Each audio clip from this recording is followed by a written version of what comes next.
Bear down. If you are listening to this, check your pulse because it is Saturday, January 17th, 2026. Oh, yeah. The wild card win is in the rearview mirror, but we are not looking back.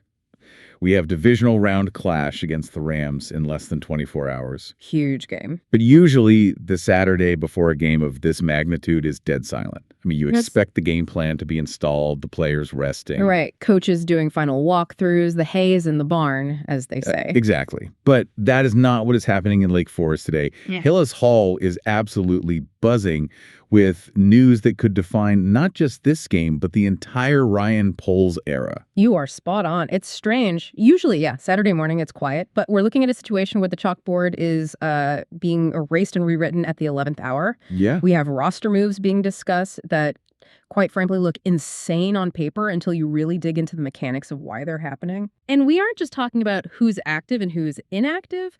We are talking about a potential masterstroke regarding the offensive line that just flips conventional wisdom on its head. And we're going to get into a wallet-hurting controversy, right? Austin Booker. Yeah. A fine so bigot, it really hurts. And on the flip side of that, we have to talk about the validation. The validation of a draft pick that many, many people questioned at the time. Colston Loveland. Colston Loveland isn't just having a good month. PFF has dropped a statistical bombshell that suggests we are watching a historic outlier at the tight end position. It's unbelievable. So here's our mission for this deep dive. We're going to dissect the risks and the rewards of these specific moves. We're going to explain the physics of the offensive line, the financial algorithms of NFL fines. And the tactical mismatch of a rookie superstar. Are the Bears just happy to have won a playoff game, or are they making the ruthless moves of a true contender? Okay, let's unpack this. Let's get into the trenches. We have to start with the breaking news that has everyone nervous. We all saw Ozzie Tripillo go down in the wild card game. Ugh, yeah. A gut punch. It was a gut punch. And naturally, the assumption from the fans, the beat writers, and frankly from me, was that it's next man up. The standard NFL protocol. Right. You plug in your swing tackle, Thea Benedette, you patch the hole, and you pray he holds up. That is the conventional wisdom. It's the safe play. You have a backup tackle on the roster specifically for this scenario. You play the backup tackle. Of course. It disrupts one position. You give him help with a tight end, and you hope for the best. But according to Brad Biggs over at the Chicago Tribune, and Biggs usually doesn't miss. No, he's plugged in. Ryan Poles and the coaching staff are not interested in the safe play. They are evaluating a drastic decision. We are talking about moving our all-pro left guard Joe THUNEY out to left tackle for the biggest game of the year. When I first read that report, I had to physically put my phone down and just think through the geometry of it. Because on the surface, it feels like panic. It really does. But you have to understand the why. And the why is squarely on the shoulders of protecting Caleb Williams. Protecting Caleb has been the mandate since day one. But I have to push back a little here, just to play devil's advocate. Go for it. We know THUNEY is an all-pro guard. He has been arguably the best left guard in the NFL this year. No argument from me. Our sack numbers plummeted when he settled in. The run game was, third best in the league? That's 3, yep. So by moving him, aren't we weakening 2 spots to fix 1? You create a hole at guard to plug a hole at tackle? Is that actually smart, or is it just robbing Peter to pay Paul? And that is the fundamental debate here. Stability versus ceiling. But we need to explain the physics of this because this isn't a video game where you just slide a player over and his rating stays the same. No, absolutely not. Playing guard is phone booth fighting. You snap the ball and you have 330 pounds of nose tackle on your chest instantly. It's all about leverage, anchor, and absorbing power immediately. Right. There is 0 space to operate. 0, exactly. But playing left tackle, that is a dance. You are on an island. You're retreating in a kick slide, moving backwards while trying to stay balanced against athletes who run 4.5 40s. And can bend around the corner at a 45-degree angle. Precisely. The fact that the Bears are even considering asking THUNEY to switch his muscle memory from anchor to dance in a week is the real story here. Yeah. It's neurologically difficult. So if it is that hard, why do it? Why not just trust Benedict? Because the specific threat on the other side, the Los Angeles Rams. This isn't just a good defensive line. This is a unit that is borderline elite, and specifically, they are built to destroy quarterbacks from the edge. You look at their roster, Jared Verse and Byron Young. Those two are absolute nightmares. Yeah. Jared Verse is a power speed rusher. He converts speed to power better than almost anyone. If you put Theo Benedette, a backup, on an island against Jared Verse in a divisional round playoff game. Oh, boy. You aren't just risking a sack. You are risking a strip sack fumble. You are risking Caleb Williams getting hit in the back and getting injured. It is a catastrophic point of failure. So the logic is you put your best lineman in the most critical spot, even if it's not his natural spot. It's all about resource allocation. Left tackle as the blind side is the most critical singular point of failure on the offensive line. The most important spot. Right. So if you think Joe THUNEY gives you, say, a 90% chance to keep Caleb upright, and Benedette gives you a 60% chance, you take the hit at guard. You have to. Here's where it gets really interesting, though, because we aren't just guessing that THUNEY can do this. No, there's a precedent. There is a precedent. Right. And this is the piece of data that I think Ryan Poles is staring at right now. If this were a guard who had never kicked out to tackle, I'd say it's suicide. 100%. But THUNEY has a history. Remember the 2024 playoffs with the Chiefs? The run to the Super Bowl, yeah. That's exactly. He played left tackle for the Chiefs in the playoffs last season. And he didn't just survive. If you go back and watch the tape of that Chiefs-Bills playoff game in 24. Which I did this morning. THUNEY was phenomenal. He posted a pass block win rate of something like 94% against a front that included Von Miller. That is an elite number for a starting tackle, let alone a guy playing out of position. Precisely. That specific game tape is likely what the coaching staff is watching on loop right now. That versatility is the exact reason Ryan Poles traded for him. Right. When you trade for a veteran like that, you aren't just paying for his guard play. You are paying for his football IQ and his adaptability. Poles and offensive coordinator Ben Johnson knew that if things got tough, THUNEY was the ultimate insurance policy. And the bill has come due. The bill has come due. Trapelo is out. This is the moment the trade was made for. Okay, so let's say they pull the trigger. THUNEY moves to tackle. Who steps into that phone booth at left guard? Because if we have a turnstile at guard, aren't we just letting Kobe Turner or Braden Fisk destroy the pocket from the inside? A very fair question. The likely replacement is Jordan McFadden. And you are right to be concerned. McFadden is not Joe THUNEY. Not even close. But here is where we get into the tactical weeds of slide protection. Okay, break that down for us. So in the NFL, you can help a guard much easier than you can help a tackle. You can call a slide protection. That means the center turns his head to the left, and the center and the left guard essentially double team or zone block that interior gap together. They create a wall. Okay. But when you slide the line to the left, you leave the left tackle completely alone. He's on an island. He is on an island with no lifeguard. So the Bears' logic is, we can use the center to help McFadden at guard. We can hide his deficiencies with scheme, but we cannot hide a left tackle. We need a guy out there who can survive alone. THUNEY can survive alone. THUNEY can survive alone. Benedette? Maybe not. That makes a ton of sense when you put it like that. It's realizing I can't defend everything perfectly, so I'm going to defend the king. And the king is Caleb Williams. That is a perfect summary. It is a calculated gamble. It reminds me of the old Belichick philosophy, make the opponent play left-handed. Yeah. Force the Rams to beat you through the thick of the interior line where there's traffic, rather than letting them tee off on the blindside edge where there's only speed. If this works, people are going to look back at this as a master stroke. So if McFadden gets blown up and Caleb gets sacked up the middle, then we will be criticizing it all off season. But that's the difference between contenders and pretenders, right? It is. Contenders make the hard choices to maximize their win probability, even if it looks risky. Pretenders play it safe and lose respectable games. Speaking of not playing it safe, let's pivot to the other side of the ball. Let's do it. Because while the offense is trying to prevent violence against our quarterback, Austin Booker's out there trying to inflict it on everyone else. He certainly is. And apparently the NFL league office has taken notice because they just handed him a bill that made my eyes water. It is a staggering number. Austin Booker was hit with the largest fine of the Bears' season today, $46,371. For a second-year player, specifically a mid-round pick like Booker, who is still on his rookie contract, that is a massive percentage of his weekly game check. Oh, huge. We aren't talking about a quarterback making $50 million where this is pocket change.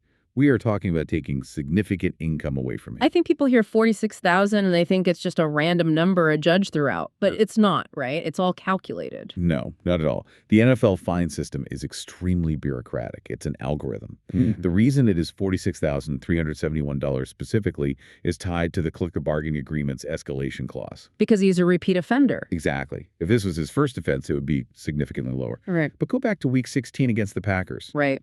Booker was fined twice in that game. $5,830 for each infraction for unnecessary roughness. That was the game where Jordan Love ended up with a concussion. So he's already in the system. He's in the system. The league's computer sees helmet use plus repeat offender, and it automatically applies a multiplier. It's a mandatory minimum sentence, essentially. Wow. We saw Sidney Brown of the Eagles get hit with the exact same fine for the exact same reason. So let's look at the play itself, though. It was the wild card game. Second quarter, 9.40 remaining. Bears 29-yard line. Booker comes flying in and sacks Love for a 1-yard loss. It looked like a football play to me. It was a crucial down. And yes, in real time, it looks like a great sack. He is getting home. But the league is cracking down on lowering the head to initiate contact. Right. When Booker closes that distance, he drops his helmet just slightly as he makes contact with Love. And that's the flag. Which, to be fair, is almost impossible to avoid when you are dipping under a 300-pound tackle and then trying to hit a moving target. It is incredibly difficult technique-wise. But the league is prioritizing quarterback safety above physics. That's just the reality now. This brings up the big debate that has been raging on social media all morning. Is Austin Booker becoming a liability? He's costing the team yardage with penalties, and he's costing himself a fortune. Is this a discipline problem? See, that's the problem versus passion debate. And if you ask me, I reframe it entirely. Okay. It's not a problem. It's controlled violence. And frankly, this Bears defense needs it. Elaborate on that. Because $46,000 feels like a big problem. Look at the elite pass rushers in this league's history. Look at Von Miller. Look at Khalil Mack. Look at TJ Watt. All future Hall of Famers. Do you think they have clean records? Absolutely not. They get fined. They get flagged. Why? Because they play right at the limit of the rules. Right on that edge. To be a dominant edge rusher, you have to be intimidating. You have to make the quarterback feel your presence, not just physically, but psychologically, before the ball is even snapped. You want the quarterback looking at the rush, not downfield at his receivers. Exactly. You want Jordan Love or Matthew Stafford tomorrow night to be thinking, where is number 94? Is he coming? If you scrutinize Booker too much, if the coaching staff sits him down and yells at him to play nice and keep your head up, you risk neutering him. You take away his superpower. You take away the very aggression that makes him special. And clearly, that aggression is translating to production. I mean, you can't argue with the stats over the last month. He is absolutely surging. There's no other word for it. He has 4.5 sacks in the last 5 games. Usually we talk about the rookie wall or the sophomore slump. Players get tired in January. They do. But Booker is heating up while everyone else is freezing. He is finding his identity. We are watching a player turn into a warrior in real time. He's developing that closer mentality, that fine, the 46,000. Yeah. In the grand scheme of things, that is the price of doing business for a defense that wants to be feared. The Bears' defense has historically been about intimidation. The monsters of the Midway weren't exactly asking for permission. They certainly were not. Booker is channeling that energy. He's playing with a chip on his shoulder. He's telling the opposing offensive line, I am coming every single play, and it is going to hurt. And that mindset is contagious. It lifts the whole defense. So while the fine is unfortunate for his bank account, I think it actually signals to the Rams that this kid is not bluffing. He is coming for the quarterback. I have a feeling he's going to frame that fine letter and put it in his locker. Most expensive sack of the year. I wouldn't be surprised. And honestly, if he gets a strip sack against the Rams that seals the game, nobody's going to care about the fine. No one's going to remember it. All right, we've talked about the tactical gamble on the offensive line and the violent intensity on defense, but we need to shift gears to something that is just pure, unadulterated joy for Bears fans. Yes. Because sometimes the numbers just tell you that you were right all along and the rest of the league was wrong.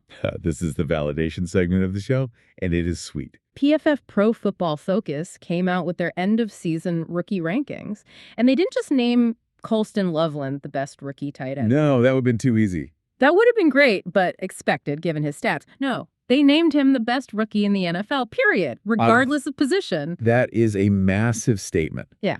You have to understand how rare that is for a tight end. The tight end position is notoriously the second hardest position to learn in the NFL, right behind quarterback. Why is that? Why is it harder than, say, wide receiver? Because you have to master two completely different skill sets. You have to learn the run blocking scheme, which means understanding leverage against defensive ends who weigh 280 pounds. The dirty work. The dirty work. You have to know who to chip, who to block down on, how to seal the edge, and simultaneously you have to learn the route tree of a wide receiver. Reading coverages, finding the soft spot in the zone, running crisp routes. Usually rookies can do one or the other. Right. They're either a blocking TE or a receiving TE. Exactly. They are either glorified tackles or glorified big receivers. But Loveland is doing both. He is doing both at an elite level immediately. That validates everything Ryan Poles saw when he drafted him 10th overall. I remember people scratching their heads at that pick. Why take a tight end in the top 10? We have needs on the defensive line. We have Komet. Well, the silence from the critics is deafening today. Absolutely. Let's drop the specific number because it blew my mind. His offensive grade is 84.6. 84.6. Contextualize that for us. Is 84.6 just good for a rookie? No, 84.6 is all pro caliber. In PFF grading, anything in the 80s is elite. But here's the kicker. That 84.6 isn't just the best among rookies. It is the second highest grade among all tight ends in the NFL. Wait. All of them? Veterans included? All of them. The only player graded higher is George Kittle. So you're telling me he's graded higher than Travis Kelce? Yeah. Higher than Mark Andrews? Yes. Higher than Sam Laporta. Higher than TJ Hawkinson. That is actually hard to wrap my head around. To step into the NFL and immediately outperform future Hall of Famers is insane. It is startling. And we saw it with our own eyes in the wild card game. I mean, he absolutely dismantled the Packers' secondary. 137 yards in a playoff game. That is what I call the unfair advantage. And this brings us to why he is so critical for Ben Johnson's offense. You look at this Bears roster, you have DJ Moore, you have Rome Odunze, you have Luther Burden III. It's an embarrassment of riches. It's a track team. Right. So defensive coordinators are losing sleep trying to figure out how to cover those three guys. They play shell coverages, cover 2, cover 4, keeping the safeties deep to prevent the bomb to Odunze. Right. They widen the field to respect the speed of Burden.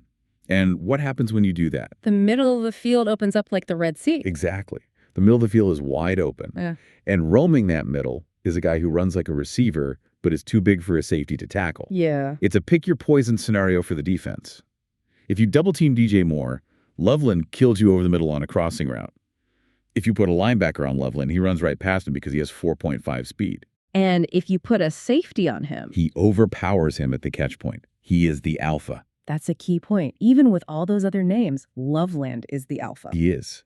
Among rookies with multiple targets, he is the only one in the top 20 for both offensive grade and receiving grade. Ben Johnson must wake up every morning thanking his lucky stars he has this chess piece. Because against the Rams tomorrow, the Rams play a lot of zone. They want to keep everything in front of them. Loveland is the zone beater. He finds the pockets of space better than anyone we've seen in a long time. We have to ask the historical question here. Is this the best rookie tight end season ever? It's certainly in the conversation. You look at Mike Ditka's rookie year way back when, which was statistically absurd for the era. Sure. You look at Kyle Pitts, who had over 1,000 yards recently. Right. But when you combine the blocking grade, remember, Loveland is blocking defensive ends effectively with the receiving production. Loveland might be having a better all-around season than Pitts or Laporta. He's already being called a top 5 tight end in the league right now, not just for the future. I don't think that's hyperbole. If you were starting a franchise today and had to pick a tight end, Loveland is probably in your top 3 picks because of his age and trajectory. What does this mean for the hardware, the offensive rookie of the year race? It's a tight race. Tenero McMillan over at the Panthers is probably the favorite. He's had a flashy season, lots of highlight reel catches. He's had a great year. But Loveland's surge in the second half of the season, and specifically this playoff performance, has definitely put him in the mix. He has to be ahead of the quarterbacks at this point. Oh, absolutely. You look at guys like Tyler Show or Jackson Dart. They've had rookie moments. Yeah. Ups and downs, interceptions. For sure. Loveland has been consistent dominance. He is performing well above the level of the rookie quarterbacks. Whether the voters give it to a tight end is another story. It's a quarterback-receiver-driven award usually, but he deserves to be right there at the podium. It feels like he is the engine for the future. He is the security blanket. A young quarterback like Caleb Williams needs a guy he can trust blindly on 3rd and 7. When the play breaks down, when Jared Verse is chasing you, you need to know that your tight end is going to be exactly where he is supposed to be. He's that guy. Loveland has become that guy. He catches everything. He fights for yards. He's going to be an All-Pro multiple times. I see Pro Bowls for the next decade. So what does this all mean? We have a lot of moving parts here as we head into Sunday night. We have a potentially shifted offensive line, a fine defensive end, and a rookie sensation. How do we tie this all together? If we zoom out and synthesize this, we are looking at 3 pillars of a team that has transformed. Yeah. This isn't the lovable losers Bears anymore. No, it feels different. Totally First, not. you have the audacity of the coaching staff. The willingness to move Joe THUNEY to tackle shows they are not playing scared. They're playing to win, not playing to not lose. That is a massive culture shift. Second, you have the aggression of the defense. Austin Booker's fine, while costly, proves that the defense has its edge back. They are violent, they are fast, and they are intimidating. They're willing to pay the price. They're willing to pay the price to set a tone.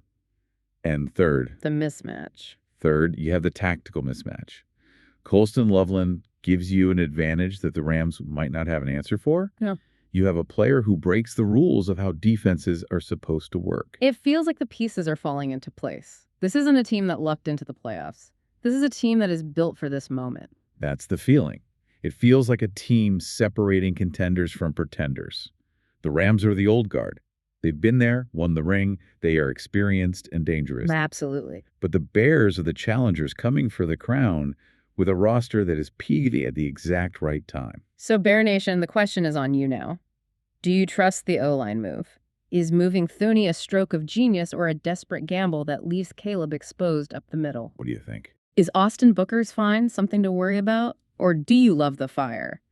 And is Colston Loveland the Rookie of the Year in your book? I will leave you with this final provocative thought. Go on. If Ryan Poles' gamble on the offensive line works and keeps Caleb clean against that Rams front, and if Austin Booker plays with that $46,000 chip on his shoulder and gets after Stafford, we aren't just looking at a divisional round win. No. We're looking at a Super Bowl window that just kicked wide open. The path is there. Yeah. They just have to take it. The stage is set. The lights are bright. Bear down, Chicago. We'll see you on the other side of kickoff.